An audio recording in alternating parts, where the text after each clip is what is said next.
Gentle parenting क्या है, self directed learning क्या है और अनस्कूलिंग क्या है? जी बिल्कुल। सो देखिए, gentle parenting I would say उसका जो एसेंस है वो ये है कि हर एक बच्चा भी एक इंसान है। आप उसको हर चीज के लिए ऑर्डर नहीं दे सकते। आप हम्म। जैसे एडल्ट को ट्रीट करते हो रिस्पेक्टफुली, आपको बच्चे को भी रिस्पेक्टफुली ट्रीट करना है। एंड आप जितनी रिस्पेक्टफुली ट्रीट करेंगे उतना ही आपके लिए इजी होता जाएगा फॉर द लेटर ईयर्स। हम्म। क्योंकि फाउंडेशन जो है वो स्टार्टिंग में ही डेवलप होती है, राइट? आप हम्म। ये नहीं कर सकते कि आपने 10 साल आपने कुछ और किया एंड देन आप सोचो अब 10 साल बाद आपको फाउंडेशन बनाना, तो वो हम्म। डिफिकल्ट हो जाएगा, राइट?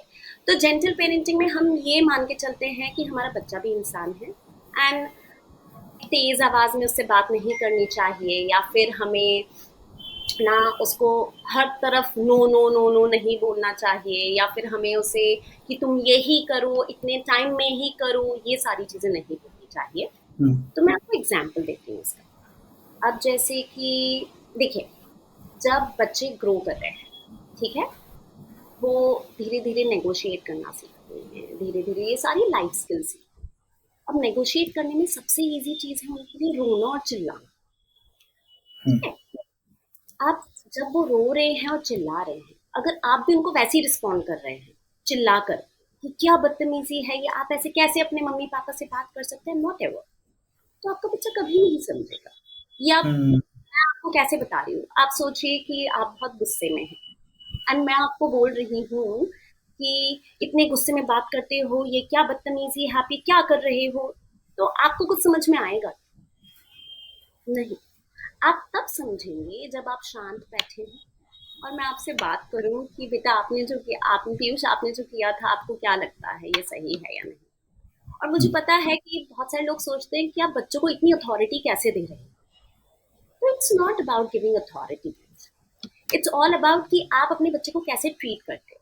अब जैसे लाइक मेरी बेटी जब भी गुस्सा करती है, चिल्लाती है, तो गुस्सा और चिल्लाना is a part of growing up, वो ऐसे ही सीखेंगे। अगर आप उनको वहीं पर रोक देंगे गुस्सा करने से या चिल्लाने से, हम्म। आप बेसिकली उनके डेवलपमेंट में हिंडर कर रहे हैं। But at the same time हमेशा लिमिट होनी चाहिए हर चीज। तो how do you develop that? तो मैं आपको, मतलब मैंने जो तरीके यूज किए मैं आपसे वो शेयर कर सकती हूँ। हम्म। एंड जरूरी नहीं जो मैंने तरीके यूज किए वो सबके लिए अप्लाई करे, बट मुझे लगता है कि कुछ ना कुछ हिंट लेकर कोई ना कोई कुछ तो अप्लाई कर ही सकता है। करेक्ट। तो अब जैसे कि मेरी बेटी गुस्सा कर रही है तो आई लेट हर, ठीक है कर लो गुस्सा, and then I wait for her to stop shouting and I, पूरे प्रोसेस में मैं एकदम शांत रहती हूँ। एंड मैं शांत रहती हूँ तो जबरदस्ती उसको भी शांत होना ही पड़ता है, क्योंकि वो देख रही मम्मा तो शांत है, मैं ही चिल्ला रही हूँ, मम्मा क्यों इतनी शांत है। तो हम्म। थोड़ी देर में 5 मिनट में बैठ जाओ, मैं बोलती हूँ आप चिल्ला हम्म। लो, मैं आपका वेट कर रही हूँ, आप जब तक चिल्लाना बंद करोगे मैं आपका वेट, मैं ऐसा नहीं कि मैं वहां से उठ के चली जाऊँ, आई वेट हम्म। फॉर, ठीक है तुम काम डाल। हो गया सब, जब हो गया फिर उसके बाद अब मैं उससे पूछती हूँ, अब आपको गुस्सा क्यों आया था, आपको पता है?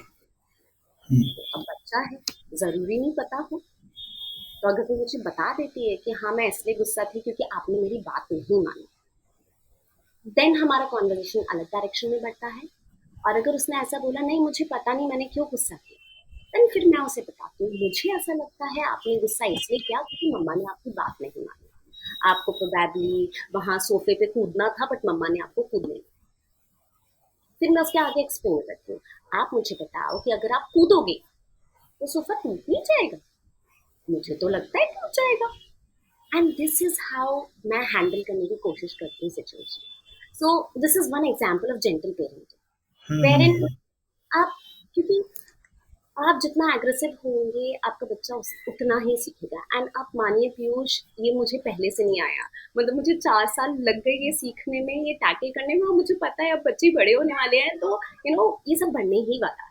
एंड मुझे हम्म। कंटिन्यूसली सीखते रहना पड़ेगा so that I can probably give her the basic life skills जिसकी आजकल हमें बहुत जरूरत है। सो ये हो गया जेंटल पेरेंटिंग के बारे में। Correct.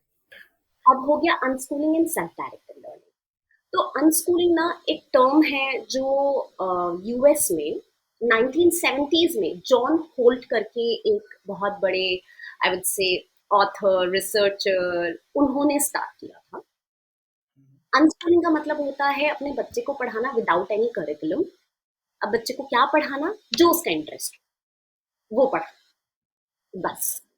This is in simple terms unschooling और सेल्फ डायरेक्टेड लर्निंग। हमारी कलेक्टिव लीडरशिप की एक सोच में दीपांशी एक लीडर है जो बाकी पेरेंट्स को इन्फ्लुएंस कर सकती है। ऐसे ही आप भी हमारे कलेक्टिव लीडरशिप में सहयोगी बन सकते हैं। हमारे पॉडकास्ट को सुनिए, उनकी लर्निंग्स को अपने जीवन में उतारिए और अपने आसपास वाले पेरेंट्स और कम्युनिटी में भी उसके बारे में बताएं, जिससे कि उनके जीवन में भी पॉजिटिव चेंज आ सके। और आपको अलविदा कहने से पहले मैं यही कहना चाहूँगा, हमारी कम्युनिटी का हिस्सा बनिए, सब्सक्राइब बटन पे क्लिक कीजिए, खुद भी बहुत कुछ सीखे, औरों को भी सिखाए। आप कलेक्टिव लीडरशिप में भागीदार बने, सहयोगी बने, मैं यही आशा करता हूँ। Thank you.